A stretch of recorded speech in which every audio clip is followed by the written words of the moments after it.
자, 오늘은 지성의 회개에 대해서 좀 얘기하겠습니다. 우리는 보통 그 회개하면은 우리가 여러분이 잘 그냥 습관적으로 회개하면은 뭐 나 같은 경우는 더 하죠.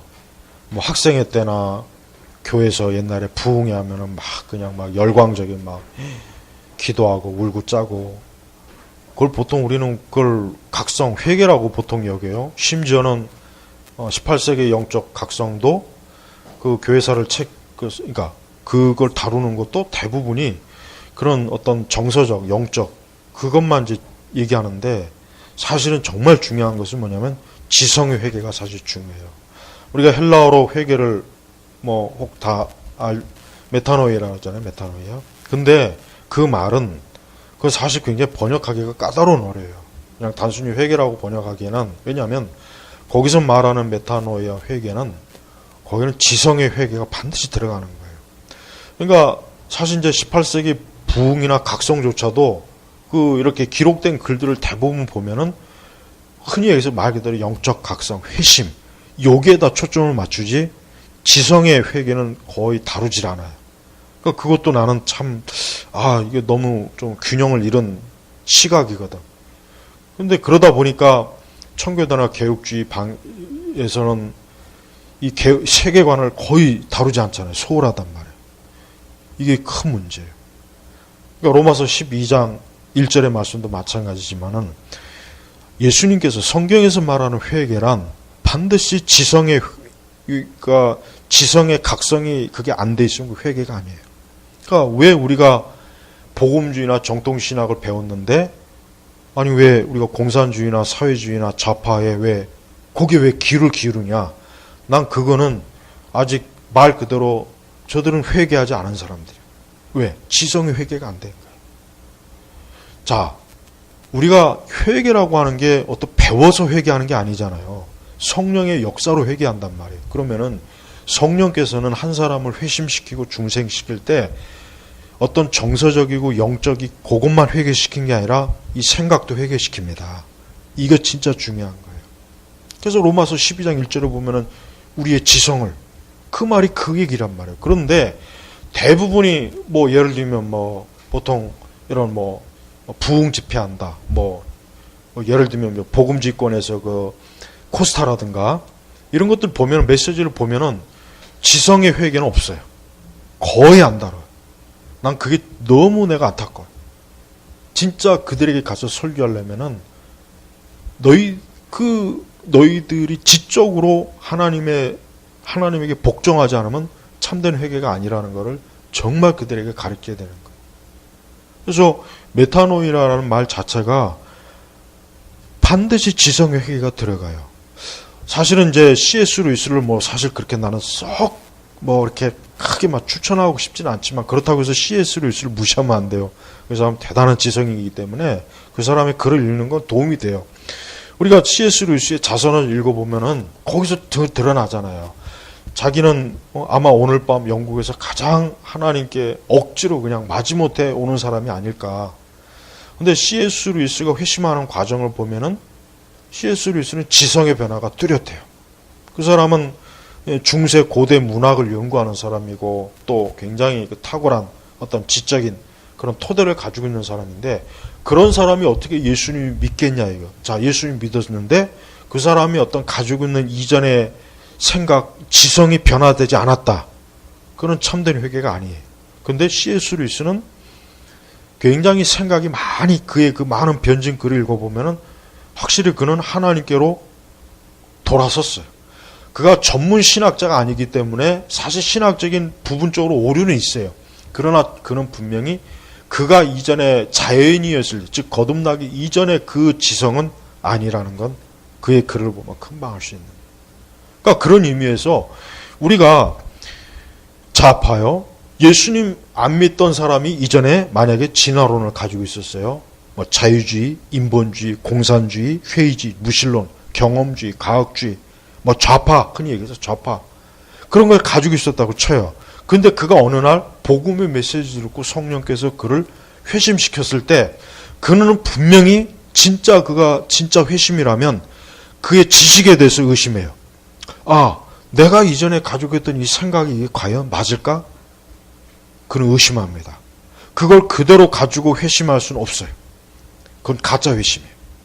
그러니까 우리가 누군가 진짜 중생을 거듭났을 때 우리가 알아봐야 될 건, 그가 막 성경 읽는다, 영적인 말을 기독교 용어를 쓴다. 그걸 가지고 회심했다고 보지 말고 그의 지식, 지성이 변했느냐, 그걸 꼭 봐야 돼요. 거기에서 확실하지 않으면 그 사람에게 솔직하게 얘기해. 아직 회심한 게 아니다. 그렇게 얘기해 줘야 되는 거예요. 근데 그냥 흔히 여기서 빌리그리암 집회라든가 이런 찰스 핀이나 예수 믿으십시오 해가지고 어떤 부흥 음악을 통해서 감정적으로 괜히 울컥울컥해서 나 이제 예수 믿겠습니다. 거의 80%가 다 뭐예요? 다시 원래 제자리로 돌아간다. 왜 그러느냐? 그들은 지성의 변화, 회심이 없는 거예요. 그러니까 생각이 안 바뀌니까 감정이라고 하는 것은 잠깐 뜨거워졌다 시간 지나면 식잖아요. 근데 생각이 바뀌면 안 돼요. 생각이 바뀌면 이거는 절대 원래대로 못 가요. 갈 수가 없는 거예요. 생각이 바뀌었는데. 내가 진화론, 아니면 인본주의, 아니면 내가 과학주의나 경험주의, 사회주의, 자유주의, 그런 생각을 가지고 있었어요. 근데 정말 그가 성령으로 인해 거듭나고 중생하기 시작하면은 이제는 이전에 자기가 가지고 있던 지식이 야, 이거 오류다. 확실하게 짚을 수는 없지만 이건 뭔가 하나님 앞에서는 합당하지 않은 것 같다. 그 생각이 바뀌는 거예요. 그래서 그는 올바른 하나님의 말씀을 통해서 또 그걸 기점으로 해서 올바른 지성을 그가 추구하게 돼 있어요. 이게 틀림없습니다. 그래서 우리는 복음주의권이나 우리 기독교가 회심, 중생했을 때 자꾸 그거를 어떤 심령, 마음 거기에만 초점 맞추지 말고, 물론 그것 중요한데 지성에도 초점을 맞춰야 돼요. 그래서 그가 진짜 균형 잡힌 올바른 확실한 회심을 했다고 하는 것을 자기 머리로, 지성으로 깨우치지 않는 이상은 그건 불완전한 것이고 그건 분명히 아직 회심이라고 할 수가 없는 거예요. 그래서 참된, 우리가 바울을 봐요. 바울을 보면은 바울이 다메섹 도상에서 예수님을 만났어요. 그때 바울은 곧바로 부흥 집회를 열고 그러진 않았어요. 바울은 아라비아의 광야에서 3년 동안 그는 어때요? 다시 율법을 연구한 거예요. 왜 그렇게 했어? 왜 그랬겠냐? 바울이 예수님 만나고 나서 회심하고 나서 생각해 보니까 내가 이전에 가지고 있던 구약의 그 유대교가 이건 뭔가 잘못됐구나. 벌써 지성이 깨우친 거예요. 그러고 나니까 그는 이거 다시 정립해야 되겠구나. 다시 내가 가지고 있던 이전의 유대교의 지식을 바꿔야 되겠구나. 잘못됐구나.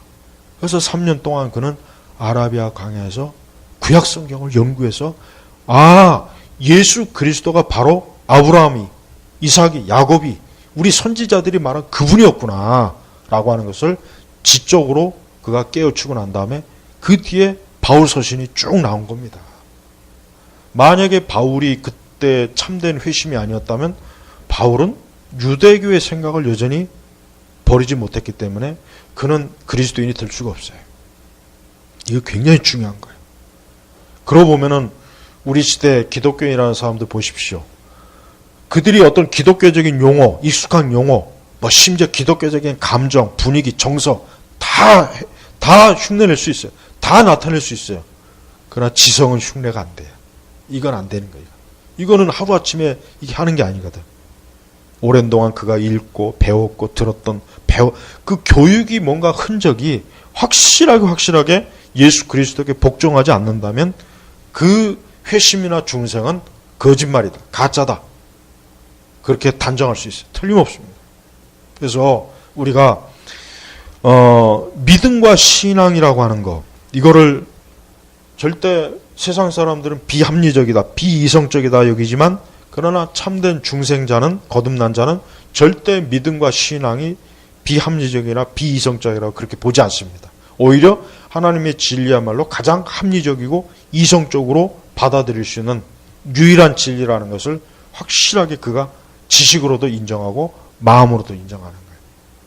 그래서 우리가 이 기독교, 그러니까 현대 기독교는 회심의 그 문제에 있어서, 중생의 문제에 있어서 지성의 이 회심과 중생을 완전히 거의 정말 놓치다시피 한 거예요. 그러니까 기독교나 복음주의가 확산됐어. 또 미국의 20세기 중반에 76년도에 뭐 타임즈에서 복음주의 해다. 이제 복음주의가 미국을 지배하는구나. 이렇게 했어도 그렇다고 해서 미국이 더 나아졌냐 이거예요.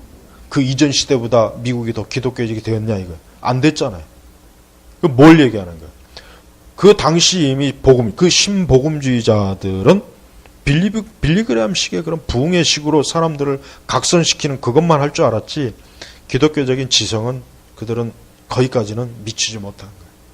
그러니까 많은 젊은 청년들이나 많은 사람들이 나 이제 예수님께 돌아왔습니다. 내가 이제 회심했습니다. 하지만 여전히 어때요? 세속적인 사고방식과 철학을 가지고 교회 안에 그대로 남고, 그들 때문에 교회도 역시 어때요? 변질돼 버린 거예요. 네. 변질되다시피 그 이상, 배도로까지 나가죠. 네. 그러니까 우리가 이런 그 복음주의자들의 신학을 보면은 그들에게 있어서 이 참된 지성의 회개의 부분은 너무 약하게 다뤄요. 너무 적게 다루는 거예요. 그러니까 거기에 별로 관심이 없는 거예요. 근데 성경적으로 회개는, 예수님 하나님께서 보시는 진정한 회개는 한 사람이 진짜 회심하고 예수님께서 돌아왔다는 것은 영적이요, 정서적이요, 지적인, 이게 확실하게 돌아온 거예요. 그래서 그 뒤부터 이제 생각이 바뀌는 거예요. 그 바뀐 생각에서 이제 새로운 토대로 그의 지성이 말 그대로 하나님께 영광 돌려, 하나님 중심적이고 성경의 진리에 맞게 점점적으로 교정이 돼버린 거예요. 그러니까 처음부터 완전하다는 게 아니라, 내가 이전에 가지고 있던 지적 체계가 이게 문제가 있었구나, 잘못됐구나, 내가 이게 하나님이 없는 지식을 쌓았었구나, 반기독교적일 거예요. 그걸 깨닫게 되면서 서서히 어때요? 하나님 관점으로 바뀌는 거예요. 네. 이게 사실은 정상이에요. 이게 정상이에요. 그러니까 그런 의미에서 우리가 지금 이 시대는 회개란 말도 잘 쓰지 않지만, 회개했다, 뭔가 내가 각성했다, 돌아섰다, 주님께로 돌아왔다 했을 때 그가 하나님에 대한 그 지성의 그 어떤 변화가 없다면 그건 가짜예요. 그건 볼 것도 없어요. 그건 가짜고, 아직 참된 성령의 그 깨우침, 그 신이 얘기해서 성령의 각성을 통해서 거듭나거나 중생했다면 보기 어렵다. 그렇게 얘기해 줘야 돼요. 뭐 그렇게 얘기해서 절망할 수도 있겠지만, 하지만 그게 사실이거든. 괜히 허망한 그 중생과 거듭남에 괜히 잘못된 걸 해가지고 진짜 그 길로 못 오게 막아서는 안 된단 말이에요. 그런 의미에서 우리는 하나님의 계시의 말씀도 인간의 지성을 바꿔주는 그 역할을 성경은 반드시 하게 돼 있어요. 반드시 하게 돼 있단 말이에요. 그리고 그걸 통해서 그의 인생관, 세계관, 철학, 가치관이 바뀌어요. 어떻게 바뀝니까? 하나님 중심으로 바뀌는 거예요. 이게 칼빈이 말하는 거예요. 이게 칼빈이 말한 진정한 의미의 기독교 신앙이에요. 그러니까 우리는 종교개혁자들이 얼마나 많은 수고로 하나님의 진리를 교회가 새롭게 다시 각성해서 교회가 그걸 통해서 한 사람이 온전하게 변화될 수 있도록 기초를 다 잡아줬는데, 이게 18세기 부흥의 약점이 뭐냐면 휘필드나 에드워즈조차도 감성적 부흥에만 너무 매여 있었던 거예요. 네, 거기만 너무 치중하다 보니까 거기서 문제점이 많이 발생했잖아요. 네? 그게 약점이었거든.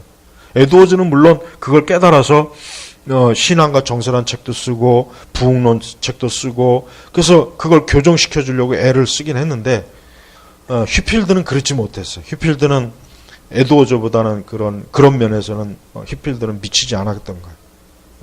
웨슬레도 마찬가지예요. 웨슬레도 가만히 보면은 웨슬레의 그 18세기 그 메소디스트 부흥은 지성의 회개를 별로 그렇게 중요하게 여기지 않았어요. 감리교도. 그 부분은 역시 못 미쳤단 말이에요.